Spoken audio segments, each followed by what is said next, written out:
News Talk 94.5, WPTI, 96.7 FM, WTOB. You're listening to the Wealth Guardian Show with Doug Ray, helping you retire the job, but keep that paycheck. This morning, you've got Garrett Ray and Brice Payne, and we are talking about things that baby boomers need to know and questions they have as they enter retirement. Good morning, Brice. How you doing? I am doing well. Garrett, how are you? I am doing well, sir. Happy Memorial Day weekend to you. Indeed. Absolutely. So, you're not supposed to say happy. You're supposed to say meaningful Memorial Day weekend to you, Garrett. Let's go ahead, and speaking of that, let's do our Wealth Guardian Service salute, particularly on this especially significant weekend. I want to thank everybody out there who is either wearing the uniform now or has put on the uniform in the past, and to the families who have had to make personal sacrifices so that we can enjoy the freedoms and the rights that we have become familiar with here in this country that all too many countries and citizens of countries and other places do not know. So we want to thank you for that. We want to thank you for the sacrifices that you have made. Garrett, you've served. Your dad, Doug, has served in the Navy. So thank you to your family as well, and all of my extended family who has served. And your father as well, Brice. Yeah. Freedom is not free. That is right. Yep. Yeah. So Bill, thank you for your sacrifice as well. All right, we're going to go ahead and get started on the topics here, and it is retirement questions that every generation is asking. We might make a multi-series out of this. We're going to start with baby boomers, and that's the questions we're going to be talking about this week, are questions that baby boomers would ask, and then might move into Generation X and the millennials and all the other generations in future episodes here. But before we jump into the meat of the subject here, what do we do every weekend morning? We help you get to better know your Wealth Guardians advisor, and the question we are asking ourselves this weekend morning is, what is your favorite all-time favorite Halloween costume? Garrett? Yeah, so I've got a good one. I think where I did it the best one year. Don't get into Halloween as much anymore, but one year when I was in college, I did Indiana Jones, and I did that really well. I had the hat, I had like the little travel archaeology bag with the vest and everything, had the whip. You know, it was a good one. Yeah, very good. I can see that that being a fun attraction. Yeah. So you say that you're not into Halloween as much anymore, being 38 years old? Yeah. Really? Yeah.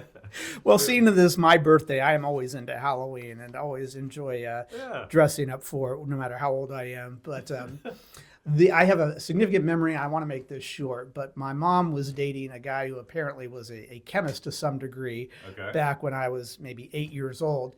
And he created this mask for me where he dipped these chemicals over it and it expanded into this foamy-like material that just became a blob. Became a blob. It was really cool looking. But after it was done setting, I put it on, and he'd cut the eye holes and whatnot. But apparently it wasn't completely done setting, because it still shrunk up and firmed up ever so slightly for the hour and a half that I had it on, and we couldn't get it off. And he had to come in with a knife, or I don't remember, because it would cut it out and pull it off of me. Jeez. So it was stuck on me for about an hour longer than I had wanted it to. And I have a very vivid memory of that, but still had a good haul that morning or that evening. So there you go. All right. Well, let's go ahead and dip into this retirement questions that every generation is asking. And in this episode, both the first and second segment, baby boomers. So this is people born approximately from 1946 to 1964. They're the ones that are retiring right now. Sure. They're at or near retirement age. And with their golden years right around the corner, many of them have questions about how to best prepare for this transition from what we call the wealth accumulation phase of life to the wealth distribution phase of life. Mm-hmm. And so here are the questions that we find them commonly asking, or what they should be rightfully be asking. First one is, and we've got 6 of them here to go over, how do I manage the risks of market volatility as I approach retirement? So the idea behind that question is, hey, look, when I was 40 years old, maybe even 50 years old, if my portfolio was as volatile as the market, it didn't bug me so much because I had my paychecks coming in. I wasn't living off of that money. Sure. But now as you approach retirement, you can imagine that if the market takes a 40% dip and your 401k takes a 40% dip maybe a year or 2 years before you're set to retire, that can be a little unnerving, right? Concerned. Yeah. So how do I manage the risks of market volatility as I approach retirement? Garrett, you've been doing this job for a number of years now. You've been an avid investor for far longer than that. Mm-hmm. How would you answer that question? Yeah, so I mean, as folks approach retirement or are new to retirement, they certainly don't like to see their portfolio, diving down as the market, goes, and they don't want that correlation to the overall market. There's a couple of different ways you can do that. You can do the active stop loss features inside of your portfolio, meaning that if the market is doing something we don't like, then you are taking and de-risking the portfolio as the market continues to go down. So that's one way to do it. The other kind of more simple approach is you can do what we call like a bucket approach, meaning that in bucket number one, you've got ideally enough just cash or maybe money market set aside to sustain your standard of living for 1 year. So no matter what the market does in the current year, okay, you're good. You can pay off your expenses. As you start to go out on a time horizon, then bucket number two has a little bit more risk onto it. And then bucket three, of course, now we're talking 5 years plus, has more risk. Right. And so you would rebalance that portfolio as the years roll on. There are other things too as well that you can do that completely remove yourself away from market risk in different investments. Typically, you're talking about some sort of insurance at that point.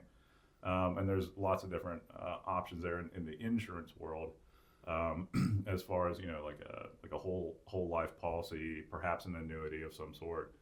So there are ways to de-risk the entire household on multiple different approaches to it. Yep, and you can also, if the market as a whole has a beta of 1. And we have a vault episode on that. You can go to our YouTube channel, The Wealth Guardians, and look at all of our vault episodes there and watch Garrett, Doug, and myself record here in the studio. And we usually pick a topic there that we talk about. And we've got one coming up on what beta is and what that metric records or measures and why you might not want to have a beta of 1. And there's a lot of, as Garrett says, there's a lot of different investment options you can have out there that are outside of the stock market that have a lower volatility than the market as a whole. And if you include those in your portfolio, you've reduced the beta of your portfolio. So Correct. We like to talk to clients who are approaching retirement and have never experienced a beta of less than 1 in their portfolio, how they accomplish that. Yep. So that's the first one. That's the question number 1. How do I manage the risks of market volatility as I approach retirement? If you are just tuning in, you're listening to the Wealth Guardian Show with Doug Ray. I'm Brice Payne, and in the studio with me this morning is Garrett Ray. And we are talking both segments today about retirement questions that every generation is asking. And in today's segments, we're speaking about baby boomers and the questions that they're asking. The second question we want to get to is, what's the best approach for transitioning from a steady income to retirement withdrawals? Now, there we go. Talking about retiring the job but keeping the paycheck. Sure. So you've been used to being able to pay your bills from the paychecks that are coming into you, but you retire, now you're paying the bills from your stash of investments, right? Yep. And how do you approach that transition from steady income to now having to take distributions or not having what would be a steady income? Garrett, how do we, everybody's a little bit different. We're not making a recommendation here because we have to analyze every individual specific situation, see what other forms of investments they might have, what other forms of income they might have. Yeah. Some people are going to have veterans benefits. Some people aren't. Yeah, some people are sure. going to have passive income, such as rental income coming into them. Yeah, Some absolutely. of them aren't. Some are going to have pensions. Some aren't. So, Garrett, how do we help somebody transition from that huge shift? Yeah, Bryce. So I loved where you started going, and basically what we have to do, and it's some work, folks, but you have to basically do a cash flow map of the household. Do we have rental income coming in? Okay, yes or no. Do we have a pension perhaps? Yes or no. What can we expect from Social Security between, husband and wife, if it's a couple that we're talking about? What kind of, after all that income, which isn't job related because we're now retired, okay, what is the gap that we need to basically make up our living expenses by month? Something perhaps every, 2 weeks. That is the amount of distributions we're going to have to take from the combination of your investment accounts. You can get into a little bit more detail about what types of accounts you're pulling from and how it's taxed, so you understand the tax kind of picture in your retirement. We help clients understand that, but effectively it starts with and this is going to make people kind of back away a little bit, but we got to create a budget. Yep. What are we spending money on and how much with, some regularity here. Basically tracking as best we can every dollar of the household going out. That's where we start, and then say, okay, how do we make up this gap if there is one with the different sources of income, which of course is unique to every situation, but that's basically the process we take people through. You are going to have to turn the crank, you're going to have to sharpen the pencils, but it's worth it in the end, folks. Yeah, Absolutely. exactly. And it doesn't mean that you're going to have to stick to that budget. It just means that's a starting point of what we need to know as far as what your expense needs are. We have to use that as a starting point. And then if you've got significantly more assets to be able to live off of, we can show you, reverse engineer it and show you how much more you can spend based on how much assets you have. It doesn't mean that we're going to say if your expenses are $4,000 a month, you are relegated to never spending more than $4,000. That's not what that means, but we have to use that as a starting point. Yeah, that's Absolutely. Step one at least. Yep, very good. All right, well, you know what? We are already out of time for this first segment. So, Garrett, let's go ahead and you're asking me the trivia question this week. So go ahead and get to that. We'll take a quick break here and then come back after I've had some time to ponder and see if Garrett has stumped me. And more importantly, has he stumped you out there? So let's go ahead and get to this, Garrett. All right, so for our listeners out there, we're typically fans of history trivia. I'm going to switch it up slightly, and I'm going to go to science trivia for Brice today. And the question is simply, how many different colors are there in the rainbow? Okay. How many different colors are there in the rainbow? And we will get to the answer to that at the end of this break. All right, so stick around for the answer to that trivia question. See if Garrett has stumped me, and see if we stumped you. This is Brice Payne. With me is Garrett Ray. The show's The Wealth Guardians with Doug Ray, helping you retire the job and keep the paycheck. And this is News Talk 94.5 WPTI. And this is 96.7 FM WTOB. News Talk 94.5 WPTI. 96.7 FM WTOB. Welcome back to the Wealth Guardian Show, where we help you retire the job and keep the paycheck. I'm Brice Payne in the Wealth Guardian studio along with Garrett Ray this morning. And in this segment, we're going to continue our conversation around retirement questions that every generation is asking. In this week's episode, we're talking about baby boomers and the question they are asking. Now, before we answer the trivia question that left you hanging at the end of our last segment, I want to ask you this. Are you planning to retire in the next 7 to 10 years? And have you met with a retirement income certified professional who is also a fiduciary? If not, I want to invite you to take us up on a complimentary review of your current situation. As certified retirement planning specialists, we'll put together a customized written plan that strategizes for portfolio allocation, income distribution, Social Security, filing, and tax efficiency, with the additional benefit of often reducing both the risk and the fees of your current plan. So if you put aside at least $400,000 and want to take us up on this no-cost, no-obligation review, give us a call at 336-391-3409. That's 336-391-3409, or go to thewealthguardians.com. That's thewealthguardians.com to learn more. Let us show you how in black and white to keep the job and retire the paycheck. All right, well, let's go ahead and get to that trivia question. Garrett, you asked me. Go ahead and ask me again. All right, Brice. So the trivia question for this week is, how many different colors are there in the rainbow? You don't necessarily have to get all the colors, but I'm just looking for the number. Do I get extra bonus points if I do get all the colors? Sure, absolutely. All right. Well, I believe it is 7. And it's red, orange, yellow, green, blue, indigo, and violet. Man, you nailed that. I just, for some reason, that's one of the acronyms I've remembered is ROIGBIV. So there we go. Hey, look at me, knowing all of the colors of the rainbow. Would love to get one that's more history related and more important than that. But anyway, so it shows you what Brice has filled his brain, what useless knowledge he's filled his brain with there. Oh, come on, you don't like optics? I mean, that's a part of physics. It is, and I think I actually know that because I went through a lot of digital graphics and photography classes years ago. So I think that's where that bit of knowledge stuck from. All right, well, let's go ahead, now that we know how smart I am, let's go ahead and go back to these retirement questions that every generation is asking, and baby boomers. So in the first segment, we talked about how do I manage the risks of market volatility as I approach retirement, and what's the best approach for transitioning from steady income to retirement withdrawals. The third question we're going to get to here is, what steps can I take to address rising healthcare costs in my retirement plan? So that's a very significant one.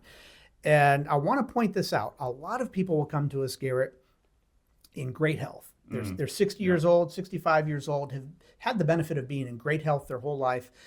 And therefore, it is not forefront in their mind the fact that they might not always be healthy. And, if there is a significant chance, I don't have the data on the top of my head, but there is something like a 70% chance that if you are 65, that one of the two in the household is going to need long-term health care. Yep. That means they're going to be facing long-term health care expenses, which is not cheap. So when the question is, what steps can I take to address rising health care costs in my retirement plan? We have a solution that we like to talk about with our clients, and that is long-term health care. Yep. And there's two ways that this works. I don't want to get into great details on it, but there's two types of long-term care insurance out there. There is traditional and there is what is called asset-based. Traditional, you can think of it like car insurance. It's use it or lose it type of insurance. So you pay into it every month or every quarter. The sooner you start paying into it, like when you're 50 years old, or the less expensive it's going to be than if you started paying when you're 60 years old. You do have to qualify for it. And if you were to pass away peacefully overnight and had been in good health up until that very last day, you don't get any of that money back just because you never needed long-term health care. But if you do, it's going to cover a percentage of those expenses, or a flat out monthly expense. Then there is asset-based, and that's a little different. You pay into that in a lump sum or a course of years, say 10 years, divided by 10, whatever that lump sum is. But it's an asset that you still own. And if, again, you passed away peacefully overnight and never needed it, you're passing that asset, just like you're passing an IRA or a 401k on to a beneficiary. You're passing whatever the value is or whatever that premium was that you put into it, plus perhaps some on top of that to your beneficiary.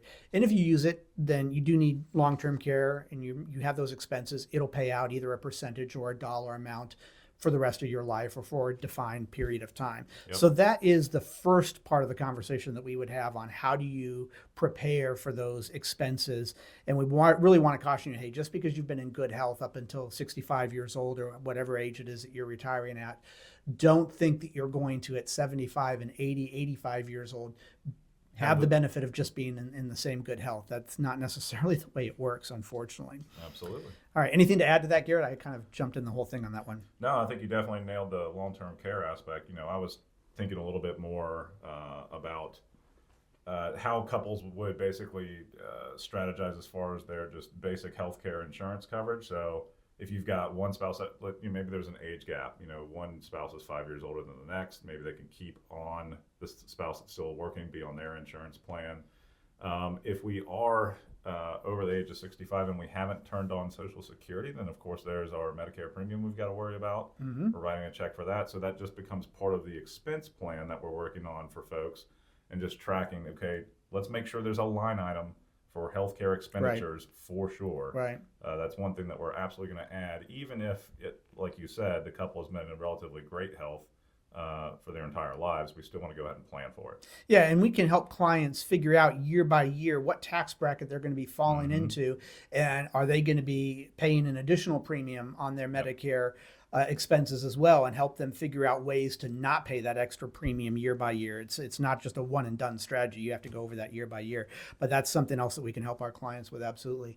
If you're just tuning in, you're listening to the Wealth Guardian Show with Doug Ray. I'm Brice Payne in the studio with Garrett Ray, and in this second segment, we are continuing our conversation around retirement questions that every generation is asking, and today's episode is focused around questions that baby boomers are asking. And the next question we want to get to is, what's the best way to pass on wealth without sacrificing my own retirement? Yeah. And that is a common one. Well, one of the questions when we sit down with somebody and see what services or guidance we can provide somebody as they're approaching retirement or now that they are in retirement is, do you have any specific legacy goals? Absolutely. A lot of the times they'll say, no, I just want to leave my kids what has ever left behind. Okay, well, most certainly you would want to do that in the most tax efficient way. Keep in mind, it's not about how much money you leave your kids, it's what kind of monies you leave your kids. Some of them have a more tax burdensome consequence than others. But the other question you want to ask is, Garrett, for somebody who has specific legacy goals, it's not just vague, but they say, yes, I want to leave each kid $1 million. We had somebody come in here recently that was their goal. They had 3 kids. They wanted to leave them $1 million. Well, they could have put aside $3 million that they had right now, had it have a reasonable return, some kind of fixed rate CDs or something like that, Sure. and lived off of the returns of that and added that to their other investment income. But another way that you can do that, if you have a specific legacy goal, you can get universal life insurance for a fraction of that $3 million. Of the goal. Yeah, less than $1 million. This couple could have put in the premium and then been able to put the other $2 million aside in more risky investments based on what their risk tolerance was. Know that even if they passed away tomorrow, they would have met that legacy goal of $3 million for the 3 kids. Benefit, Right.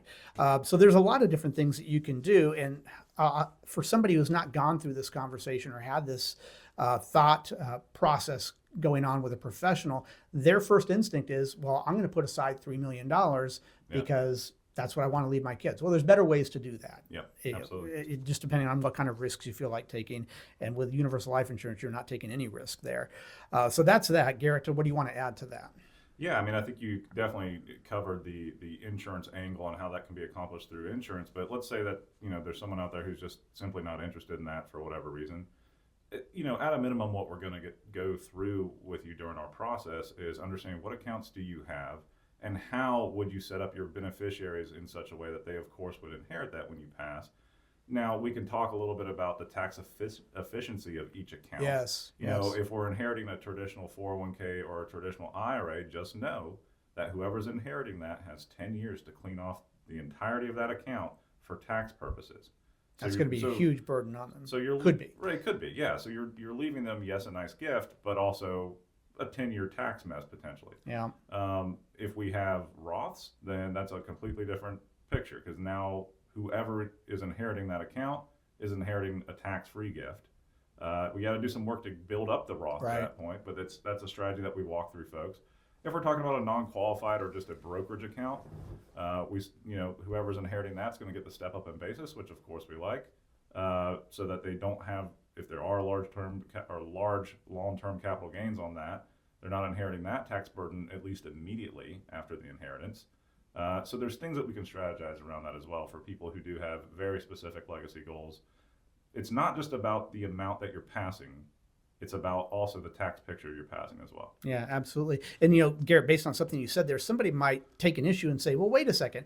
I inherited an IRA from my parents, 15 years ago. I didn't have to clean off all the monies in 10 years. What are you guys talking about? What are you talking about? That rule changed in 2020, folks. So if you are passing on any kind of qualified monies, meaning IRAs, 401ks, to your kids, that rule changed in 2020 where they now have to clean off the taxes of that account in 10 years. So if they're in their high earning years themselves, they're just adding that to their taxable income. So there's some things you can do to help out your kids, even though it's not necessarily an immediate help to you. It can be immediate help to your kids, no question about Congress passed a new law, Secure Act 2.0. How about that? So if you want to know what other kind of laws passed and what we can do to help you with your retirement picture and pass on the legacies that you want to pass on, I encourage you to sit down with us. We are fiduciaries. We are holistic financial planners. There is no cost or obligation to sitting down with us other than your time and your gas to get to our offices, which are in Clemens. Here's how you do that. Pick up the phone and give us a call at 336-391-3409. That's 336-391-3409. You can also reach out to us by our website, thewealthguardians.com, and set up an appointment that way. Highly encourage you, if you're approaching retirement and you've never sat down with a holistic financial planner, sit down with one and see what help and guidance we can provide you in making sure you've got all of your ducks in a row financially for retirement. Unfortunately, that's going to wrap up all the time that we have this week. Garrett, thank you for joining us. And thank you out there for spending a little bit of your weekend with us. This show is The Wealth Guardians, helping you retire the job and keep the paycheck. And I want to remind you, sound financial plans do not create themselves. This is News Talk 94.5 WPTI. This is 96.7 FM WTOB.